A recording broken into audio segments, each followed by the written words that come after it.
My family cut me off for not naming daughter after my grandmother who locked me in basements as a child. They made false CPS reports claiming I had postpartum depression until I found evidence they were planning to take my baby away. I am at 28 weeks pregnant with my first child, and my entire family has turned against me over a baby name. This situation has gotten so out of hand that I need outside perspective because I cannot tell if I am being unreasonable or if my family has lost their minds. My name is Lillian, 26F, and I am married to Jacob, 29M. We have been together for 4 years, married for 2. When we found out we were expecting a girl, we were over the moon. Jacob and I spent weeks going through baby name books and websites. We finally settled on the name Emma Rose. Emma because we both loved how classic yet modern it sounds, and Rose after Jacob's late aunt who helped raise him when his parents divorced. We announced the name to both our families about a month ago, and that is when everything went wrong. My mother Josephine, 52F, has been obsessed with family traditions for as long as I can remember. She comes from a large Irish Catholic family where names get passed down through generations. The moment we told her about Emma Rose, her face changed completely. She sat there for a few seconds, then asked if we had considered naming the baby Dorothy after my grandmother who passed away 3 years ago. I need to explain something about my grandmother Dorothy. Everyone in our family talks about her like she was a saint. She lived to be 89 years old and was supposedly the matriarch who held everyone together. But Dorothy was not the loving grandmother that everyone remembers. From the time I was 7 until I was about 14, Dorothy would babysit me and my younger brother Mason, 23M, when our parents went out on weekends or during school holidays. Dorothy had very specific ideas about how children should behave. If Mason or I made any noise while she was watching her television programs, she would lock us in the basement pantry. This was not just for a few minutes. Sometimes we would be down there for hours. The pantry was dark and smelled like old vegetables. There were no windows and the door was heavy. Mason was younger than me, so he would cry, which made Dorothy even angrier when she finally let us out.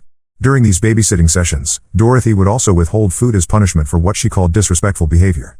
If we asked for a snack before dinner, or if we did not sit completely still during her soap operas, she would send us to bed without eating. She would tell our parents that we had eaten plenty and were just being greedy. Our parents always believed her. The worst part was how Dorothy would talk to us when our parents were not around. She would call Mason stupid because he had trouble reading when he was young. She would tell me that I was getting fat and that no boy would ever want to marry me if I kept eating so much. These comments stayed with me for years. Even now, I still hear her voice sometimes when I look in the mirror. When Dorothy got older and moved into assisted living, our family would visit her every few weeks. Everyone would talk about how wonderful she was and how much they missed having her around. I would sit there and say nothing because I knew that if I brought up the way she treated Mason and me, no one would believe me. Dorothy had cultivated this image of being the perfect grandmother who baked cookies and knitted sweaters. After Dorothy died, my mother started talking about her even more. She would say things like how Dorothy was the heart of our family and how she taught us all about respect and tradition. Last year, my mother had Dorothy's name tattooed on her wrist in cursive writing. She posts photos of Dorothy on social media every holiday with captions about how much she misses her guidance and wisdom. So when my mother suggested naming my daughter after Dorothy, I immediately said no. I explained that Jacob and I had already chosen Emma Rose and we were happy with our decision. My mother's expression darkened, and she said that it would be selfish of me not to honor Dorothy's memory. She said that Dorothy would have wanted to have a great-granddaughter carry on her name. Over the next few weeks, my mother brought up the name Dorothy constantly. Every phone call, every text message, every visit somehow circled back to how I should reconsider my decision. She started sending me old photos of Dorothy with my cousins and telling me stories about how Dorothy helped her through difficult times when I was a baby. My father Anthony, 55M, initially stayed out of the discussion, but eventually he started supporting my mother. He would say things about respecting our elders and maintaining family connections. He reminded me that Dorothy had left me some jewelry in her will, which he said showed how much she cared about me. What he did not know was that Dorothy only left me jewelry because she left similar items to all her granddaughters. It was not because we had some special relationship. The situation escalated 3 weeks ago during my baby shower. My mother had organized the whole event at our local community center. About 30 people came, including aunts, cousins, family friends, and some of my co-workers. Everything was going well until my mother stood up to make a speech. She started by thanking everyone for coming and talking about how excited she was to become a grandmother. Then she said that she hoped everyone would join her in encouraging me to consider a more traditional name for the baby. She said that Dorothy had been such an important part of our family and that it would be beautiful to have her name live on through her great-granddaughter. I could see people looking at me expectantly. Some of my older relatives were nodding along with my mother's speech. My cousin Lisa, 30F, even said that Dorothy would have loved to know that a new baby would carry her name. I stood up and said clearly that the baby's name was Emma Rose and that Jacob and I were not changing our minds. My mother's smile disappeared instantly. She said that I was being stubborn and that I was not thinking about anyone else's feelings. She said that Dorothy had done so much for our family and that this was a simple way to honor her memory. When I repeated that our decision was final, my mother's voice got louder. She said that I was being disrespectful and ungrateful. At this point, the entire room was silent. My baby shower had turned into a public confrontation about my grandmother's name. I could see people looking uncomfortable and whispering to each other. I sat back down and tried to change the subject, but my mother was not finished. She said that we would discuss this more later and that she hoped I would come to my senses before the baby arrived. The rest of the baby shower was awkward. People were polite, but I could tell that they were talking about what had happened. Some of my relatives left earlier than expected, and several people came up to me privately to say that they understood my position but that I should try to work things out with my mother. Since the baby shower, things have gotten much worse.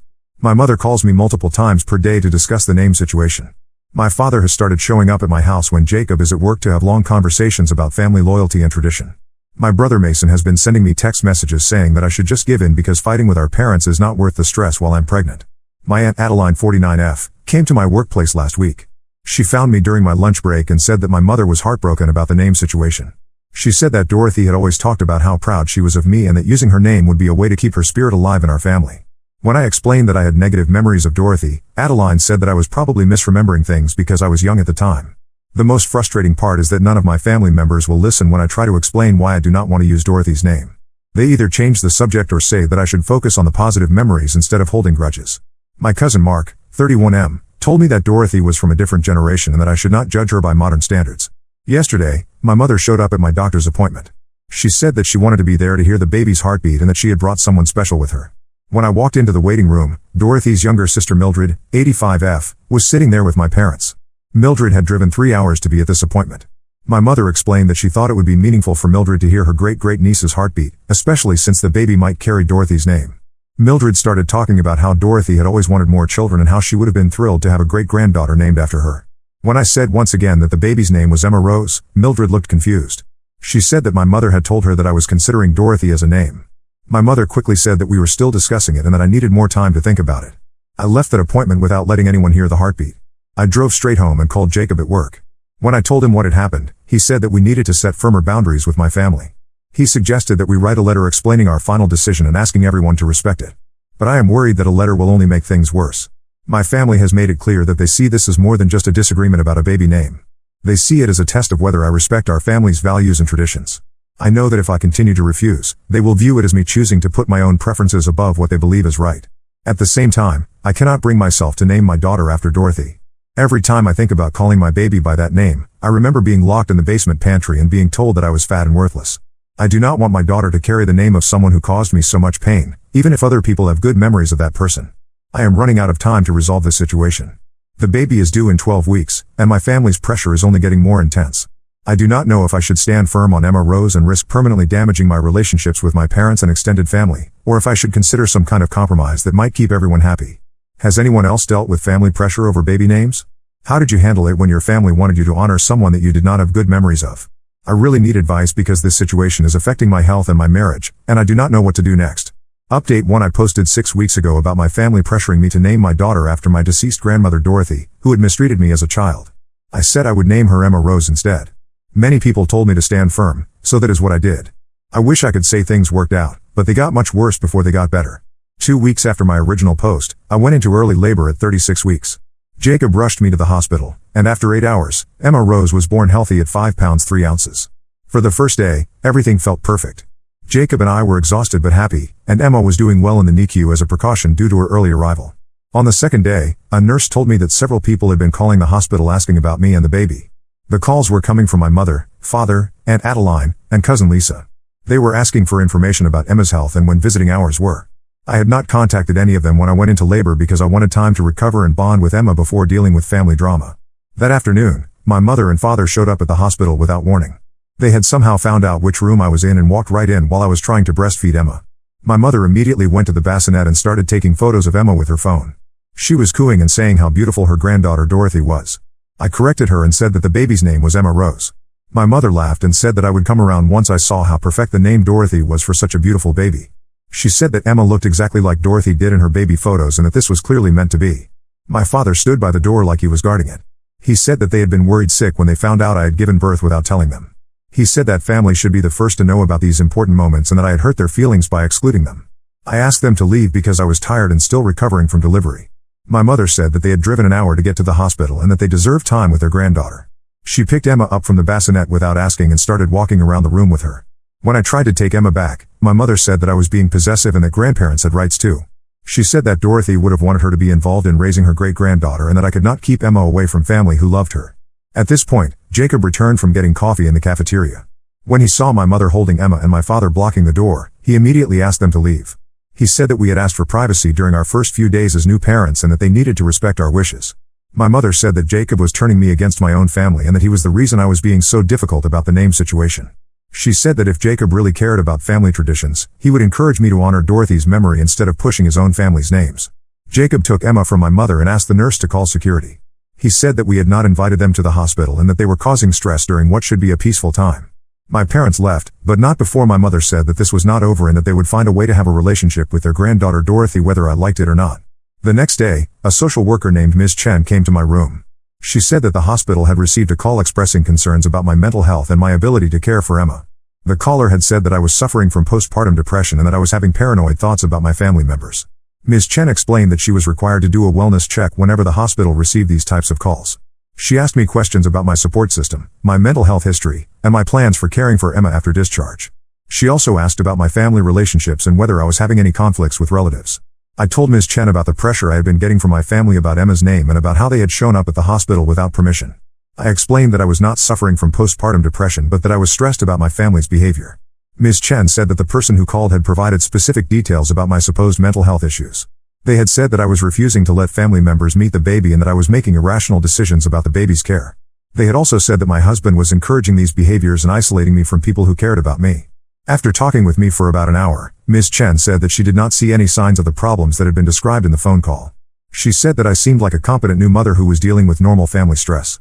She wrote in her report that no further intervention was needed. 2 days later, I was discharged from the hospital with Emma. Jacob had arranged for his sister Michelle, 32F, to come stay with us for the first week to help with cooking and cleaning. Michelle lives 4 hours away and had taken time off work to be there for us. On our third day home, my Aunt Adeline showed up at our front door with my cousin Mark and his wife Jennifer, 28F. They said that they were concerned about me and wanted to make sure that I was taking proper care of Emma. Adeline said that my mother was worried because I had not been answering phone calls or responding to text messages. The truth was that Jacob and I had decided to turn off our phones for a few days so we could focus on adjusting to life with a newborn. We were both exhausted and overwhelmed, and we did not want to deal with family drama while we were learning how to care for Emma. Adeline pushed past Jacob when he answered the door and walked into our living room. She said that she needed to see for herself that Emma was healthy and being properly fed.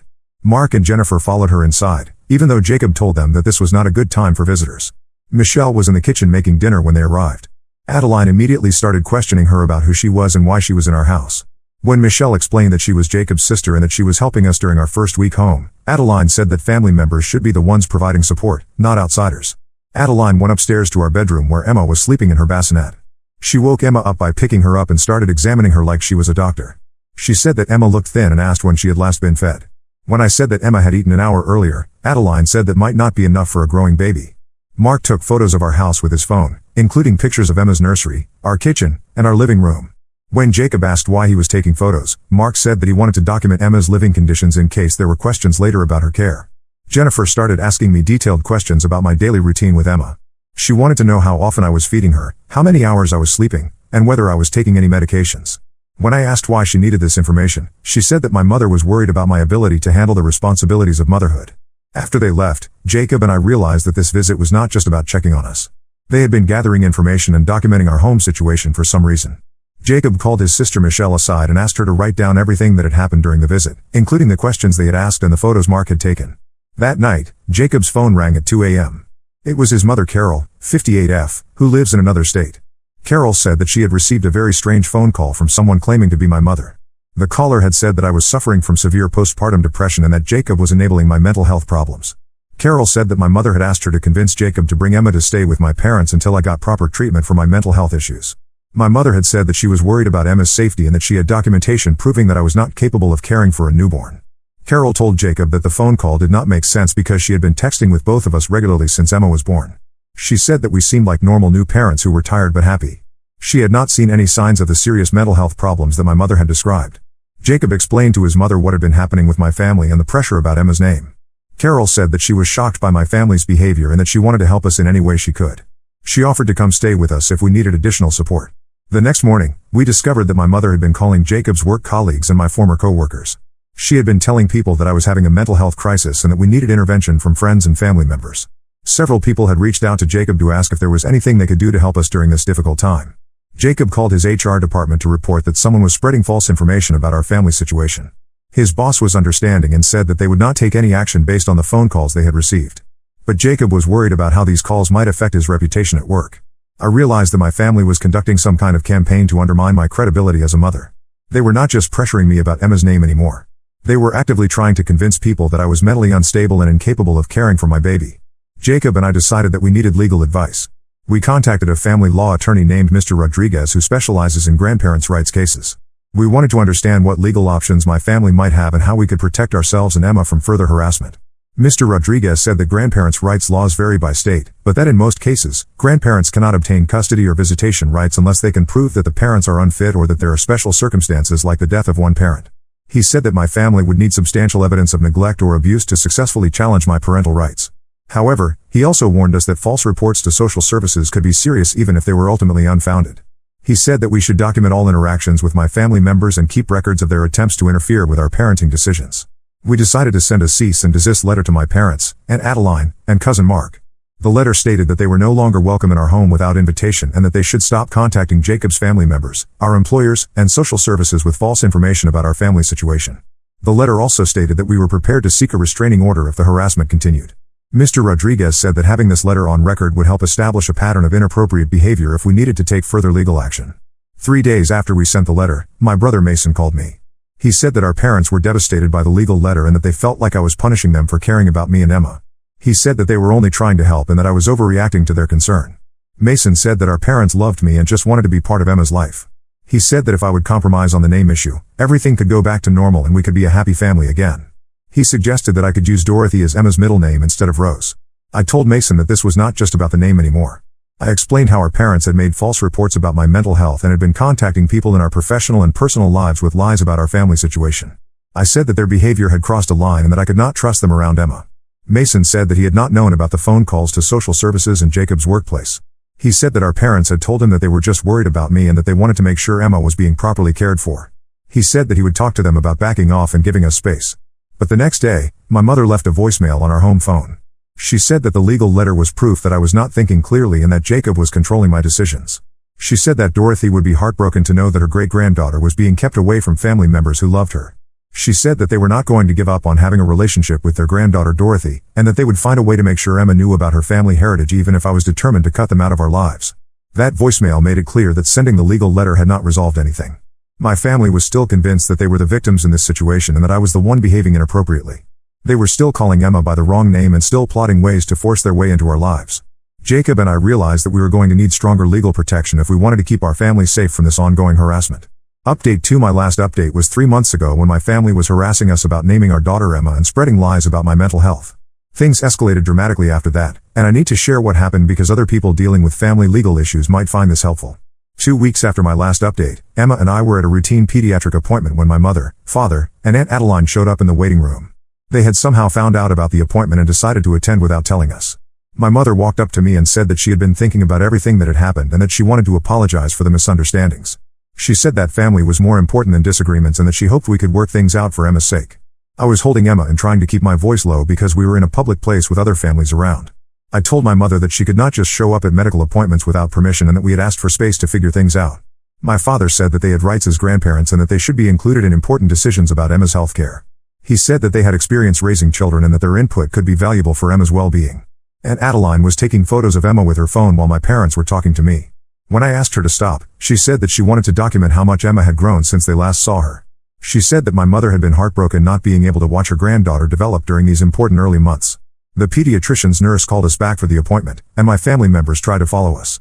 I told the nurse that only Jacob and I were Emma's parents and that the other people were not invited to be part of the medical visit. The nurse said that only parents could be present unless we had given written permission for others to attend.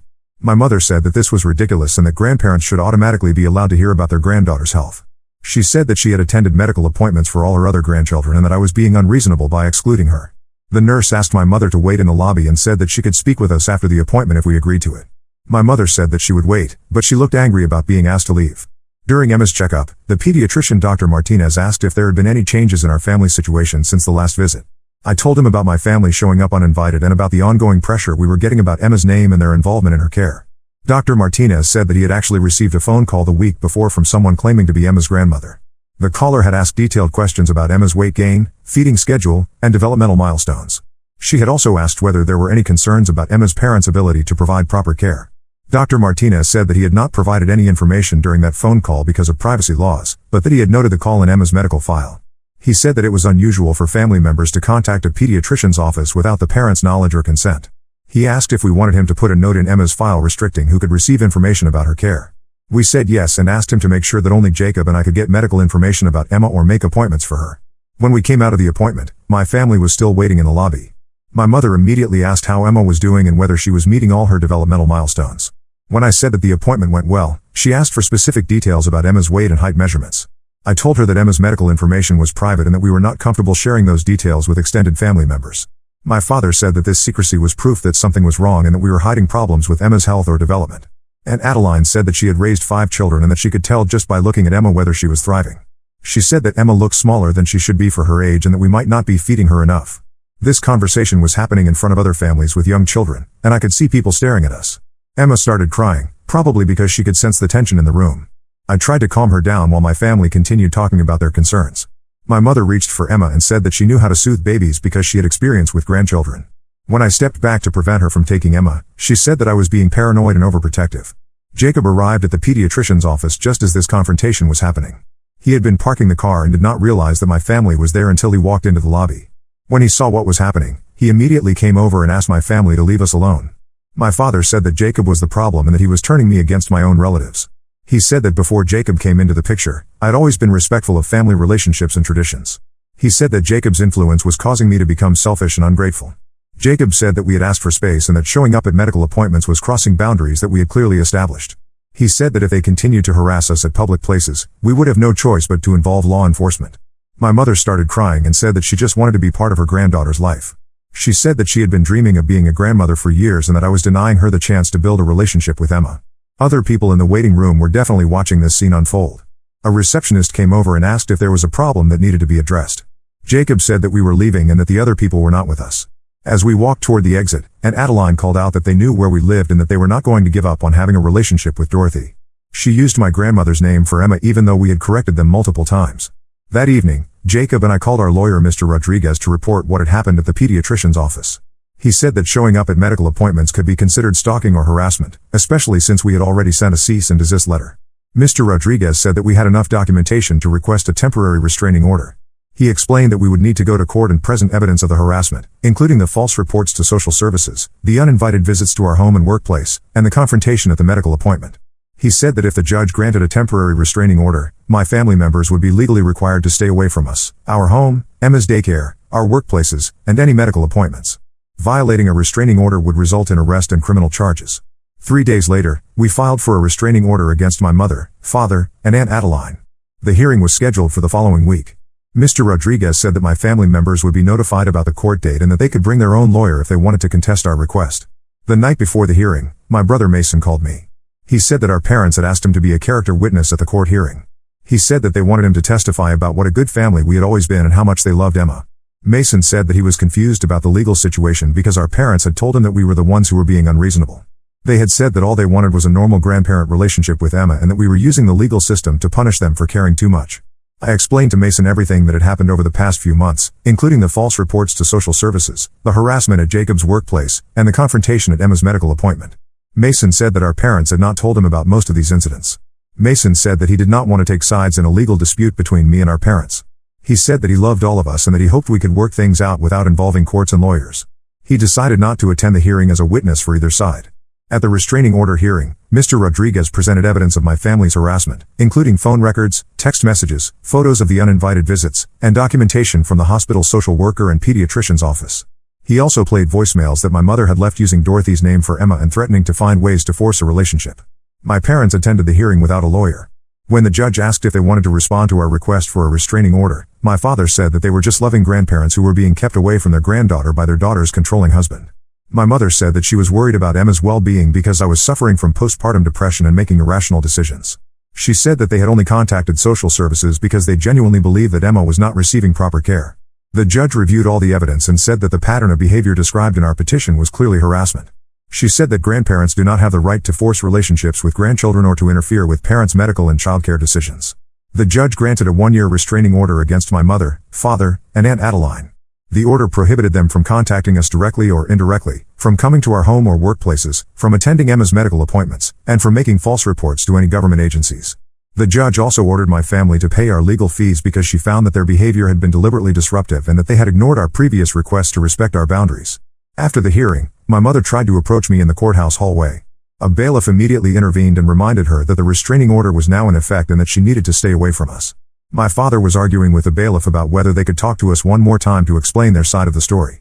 Mr. Rodriguez walked us out of the courthouse through a different exit to avoid any further confrontations.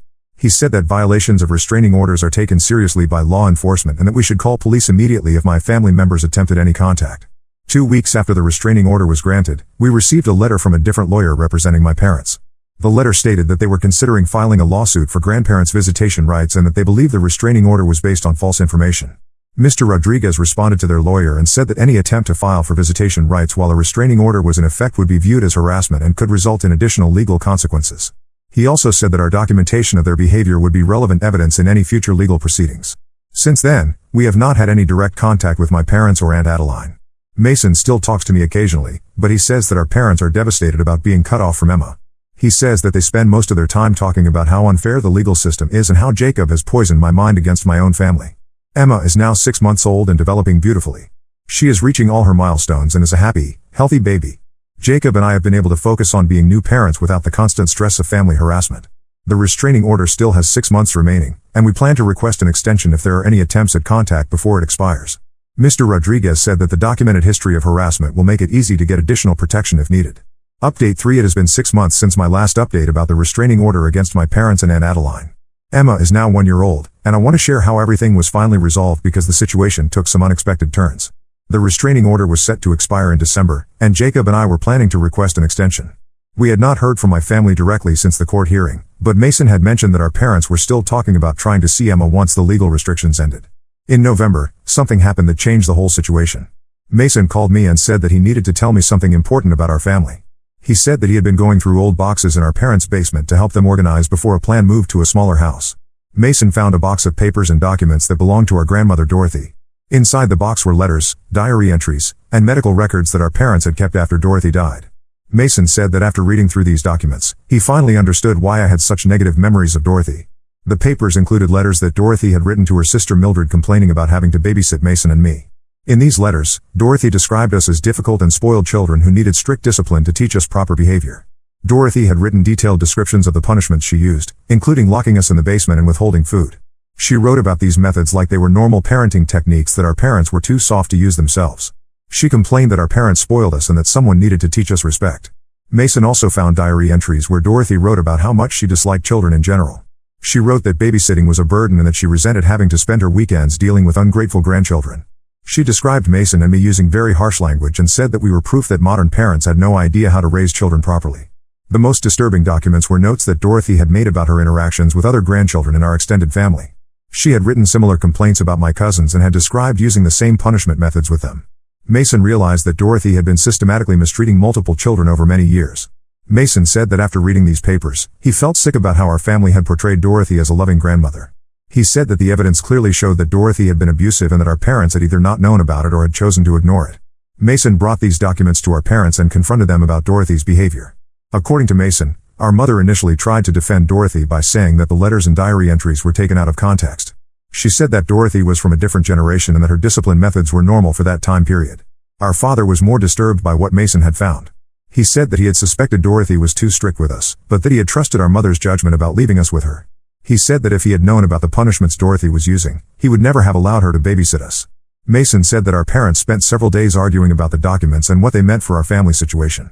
Our mother was reluctant to admit that Dorothy had done anything wrong because it would mean that her entire campaign to get Emma named after Dorothy was based on honoring an abusive person. Our father eventually said that they needed to acknowledge the truth about Dorothy and that they owed me an apology for pressuring me to use her name. He said that if Dorothy had really treated Mason and me the way the documents described, then my refusal to honor her memory made complete sense. 2 weeks later, Mason called me again and said that our parents wanted to meet with Jacob and me to discuss the situation. He said that they were ready to admit that they had been wrong about Dorothy and that they wanted to apologize for everything that had happened over the past year. Mason said that our parents understood why we had gotten a restraining order and that they were not planning to fight the legal restrictions. He said that they just wanted a chance to explain what they had learned and to see if there was any possibility of rebuilding our relationship. Jacob and I talked about whether we should agree to meet with our parents. We were both skeptical that one conversation could resolve all the damage that had been done to our family relationships. We were also concerned that this might be another manipulation tactic designed to get access to Emma. We decided to meet with our parents at a neutral location with our lawyer Mr. Rodriguez present. We arranged to meet at his office so that we would have legal protection if the conversation went badly. Mason agreed to attend the meeting as a mediator to help keep everyone focused on resolving the issues. At the meeting, our parents brought copies of the documents that Mason had found in Dorothy's papers. Our mother was clearly uncomfortable, but she admitted that the evidence showed Dorothy had mistreated Mason and me. She said that she had idealized her memories of Dorothy and had not wanted to believe that her mother could have been abusive. Our father apologized for supporting the pressure campaign about Emma's name. He said that he had trusted our mother's judgment about Dorothy without investigating the situation himself. He said that if he had listened to my concerns about Dorothy from the beginning, the whole conflict could have been avoided. Our mother's apology was more difficult for her to give. She said that she had been so focused on maintaining family traditions that she had dismissed my feelings about Dorothy. She said that finding the documents had forced her to confront the fact that her mother had hurt her grandchildren and that she had failed to protect us. She also apologized for making the false reports to social services and for harassing Jacob's family and our workplaces. She said that she had convinced herself that we were making poor decisions about Emma's care, but that she now realized she had been trying to control our parenting choices because she could not accept that we were independent adults. Mr. Rodriguez asked our parents what they expected from this meeting and what changes they were willing to make going forward. Our father said that they understood we might never want to have a close relationship with them again, but that they hoped we would consider allowing supervised visits with Emma at some point in the future.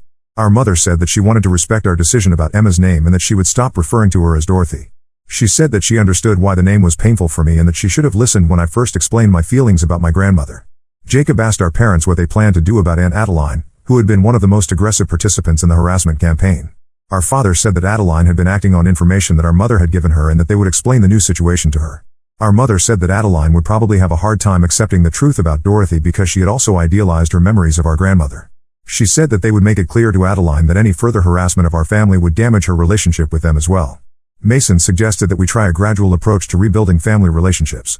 He proposed that our parents could send cards or letters to Emma on holidays and birthdays without expecting immediate responses from us. He said that if they could demonstrate consistent respect for our boundaries over time, we might consider allowing limited contact in the future. Jacob and I said that we needed time to think about whether we wanted to rebuild relationships with our parents. We said that the restraining order would remain in effect until it expired and that any future contact would need to follow strict guidelines that we would establish. We also said that our parents needed to make amends with other family members who had been affected by the campaign to pressure us about Emma's name. Several of our relatives had been put in uncomfortable positions when our parents asked them to take sides in the conflict. Our mother agreed to contact Jacob's mother Carol to apologize for the false information she had shared about my mental health. She said that she would explain that her concerns had been based on incorrect assumptions and that she was sorry for causing stress for Jacob's family. The meeting ended with our parents agreeing to respect the remaining time on the restraining order and to wait for us to contact them if we decided we wanted to try rebuilding our relationship. Mr. Rodriguez said that he would draft a written agreement summarizing what had been discussed so that everyone was clear about the expectations going forward. After the meeting, Jacob and I spent several weeks discussing whether we wanted to give our parents another chance. We both felt that their apologies seemed genuine and that learning the truth about Dorothy had been a real turning point for them. We decided to allow limited contact starting after the restraining order expired. We agreed that our parents could send birthday and holiday cards to Emma and that they could have brief phone conversations with us once per month. We said that any future in-person visits would need to be arranged in advance and would initially be supervised by Mason. When the restraining order expired in December, our parents sent Emma a Christmas card with a simple message wishing her well and expressing hope that they could be part of her life someday. They included a small gift but did not ask for any response or make demands about seeing her. Over the past few months, we have had several phone conversations with our parents. The calls have been polite but somewhat awkward as we all try to figure out how to interact after everything that happened. Our parents ask about Emma's development and share updates about their own lives, but they avoid bringing up the past conflicts. In March, we allowed our parents to visit Emma for the first time since she was born. The visit lasted 2 hours and took place at Mason's house with him present as a supervisor. Our parents were clearly nervous and excited to see Emma, but they followed all the rules we had established about not taking photos and not trying to override our parenting decisions. Emma is now 15 months old and is walking and starting to say words. She was shy around our parents during the visit, which was expected since she had never met them before. Our parents were patient and did not try to force interactions with her. Our relationship with our parents is still very limited and fragile.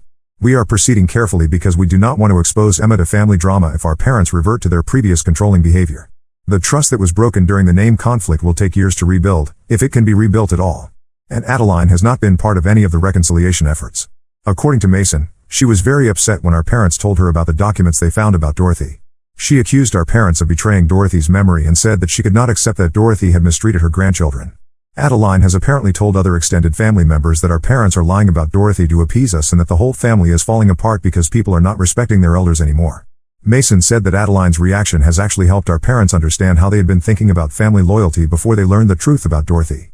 Looking back on this whole situation, I think the most important lesson is that family traditions and relationships should not be preserved at the expense of protecting children from harm.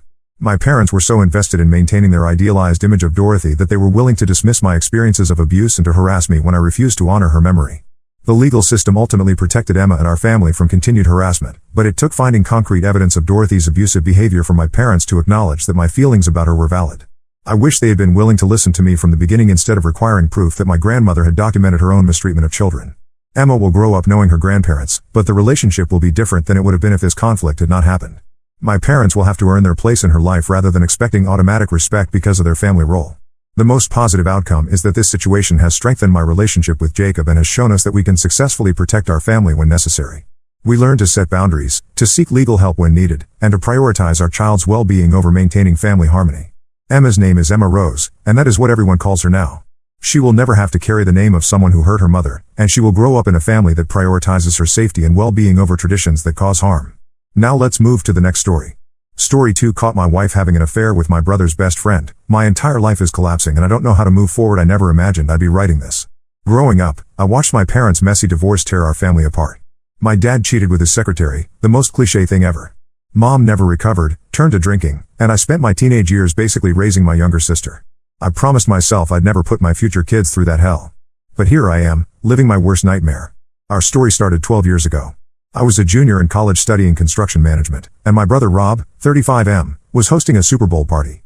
His girlfriend Julie, 34F, brought her friend Annie, 29F, along. Annie wore her dad's vintage football jersey and knew more stats than any of us guys. We talked until 3 a.m. that night, long after everyone else left. I knew she was special.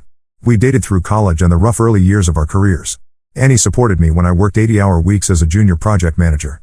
I cheered her on through 3 promotions at her marketing firm. We lived in a tiny apartment, saved every penny, and dreamed about our future. Annie was the planner, she mapped everything out. House by 27, kids by 30, early retirement to travel the world. Rob and Julie got married first and bought a house in our dream neighborhood. When the place 2 doors down went up for sale, they called us immediately.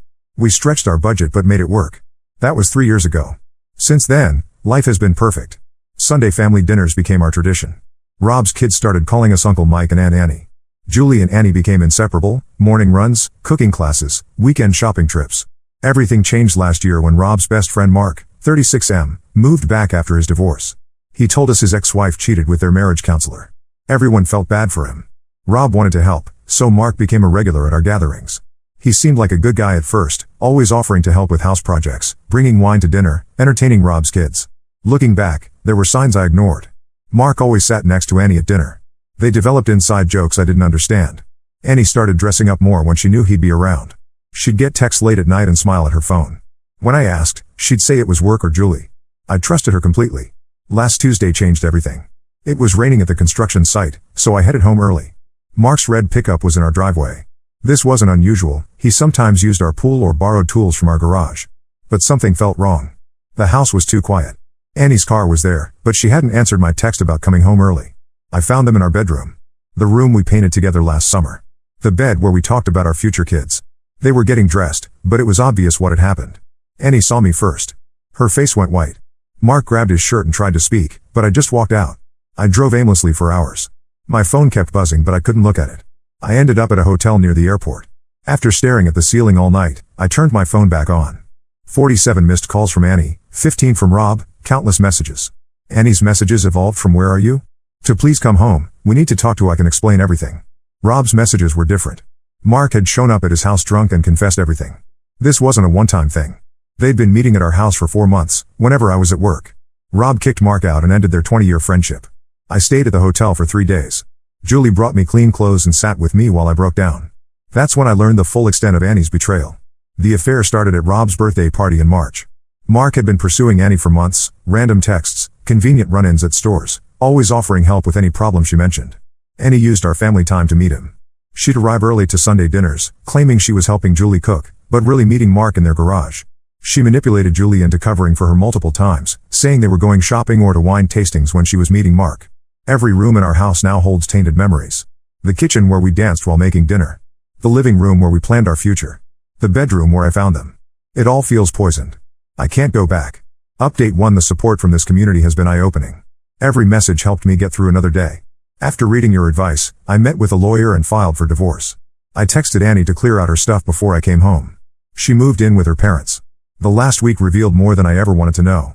Annie's dad showed up at my hotel room crying. He raised Annie as a daddy's girl. She was class president, never missed curfew, graduated top of her class. He kept asking where they went wrong in raising her. I told him they didn't. Annie made her choices as an adult. He hugged me and said I'd always be his son, regardless of what happens. Rob's taking this harder than anyone. He introduced us, brought Mark into our lives.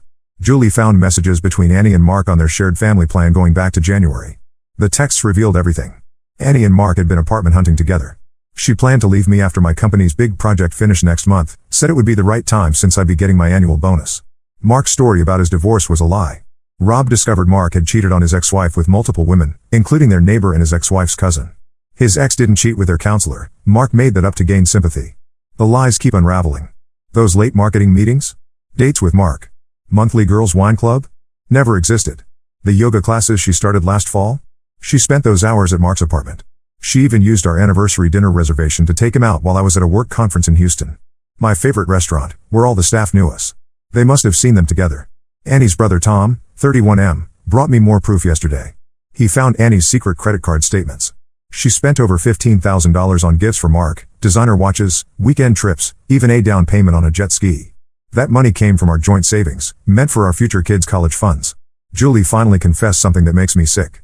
Annie had asked her to delete their home security footage multiple times, claiming she had been crying about work stress and didn't want me to worry. Now we know she was meeting Mark there when Rob traveled for work. Julie felt too guilty to keep it secret anymore. The depth of Annie's deception is staggering. She volunteered to handle our finances last year, saying she wanted to learn more about investing. Now I know she was hiding her spending on Mark. She suggested I take that construction project 2 hours away, saying the experience would help my career. Really, she wanted more time with him. Our friends are choosing sides. Most support me, but some mutual friends think I should hear her out. Annie's college roommate called to tell me that Annie and Mark had been flirting at Rob's Christmas party last year. She didn't tell me then because she thought it was harmless. Now she feels guilty for staying quiet. I've barely eaten or slept. The thought of them together in our bed keeps me awake. I canceled our joint credit cards and gym membership. Changed all my passwords. Found a new barber because Annie's cousin works at my old one. It's exhausting having to rebuild every aspect of my life. Update 2. These past 2 weeks have shown me how deep this betrayal goes. Annie's trying everything to stop the divorce.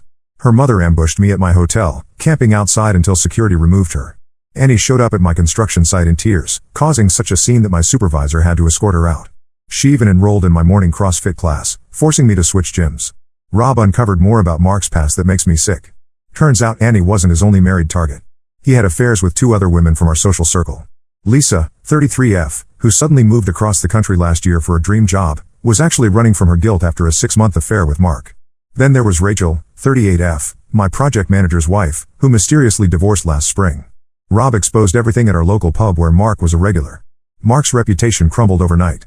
He packed up and moved to Seattle last week. Annie's family is imploding over this. Her dad and brother are firmly on my side. They helped me pack her things and even hired a storage unit in their name so she couldn't find out where her stuff was. But her mom and sister have gone full damage control. They ambush me everywhere, the grocery store, gas station, even my doctor's office. They insist marriage is sacred and I need to fight for our love. They don't know about the apartment hunting or the money she stole. The most frustrating part is how some friends are reacting. Pete, 34M, who was supposed to be my friend first, suggested I was partly to blame because I worked long hours. He conveniently forgot how Annie encouraged me to take overtime projects. Monica, 31F, another college friend, said I should have noticed the signs sooner. I cut contact with anyone who tried to rationalize Annie's choices. Our couple's friends are dissolving into chaos. 2 other couples have started marriage counseling, paranoid that this could happen to them. Our monthly poker group disbanded because no one wants to be around Mark's other victims' husbands. The community pool where we all hung out got too awkward, too many whispers, too many pitying looks. Annie's mom started a prayer chain at their church for our marriage. Now random church members message me about forgiveness and redemption. One elderly lady left a Bible on my truck with passages about reconciliation highlighted. I had to switch parking spots at work to avoid these daily gifts. The financial mess is worse than I thought. Annie's secret credit card had a $23,000 balance, all gifts for Mark or hotels they met at. She used our investment account passwords to withdraw money, claiming it was for home improvements. There was even a lease application for an apartment in both their names, dated for next month. She planned everything while sleeping next to me every night. Update 3: It's been a month since my world exploded. The divorce is moving forward steadily. I accepted a project management position in Denver, ironically, the same job I turned down last year because Annie said she couldn't leave her family.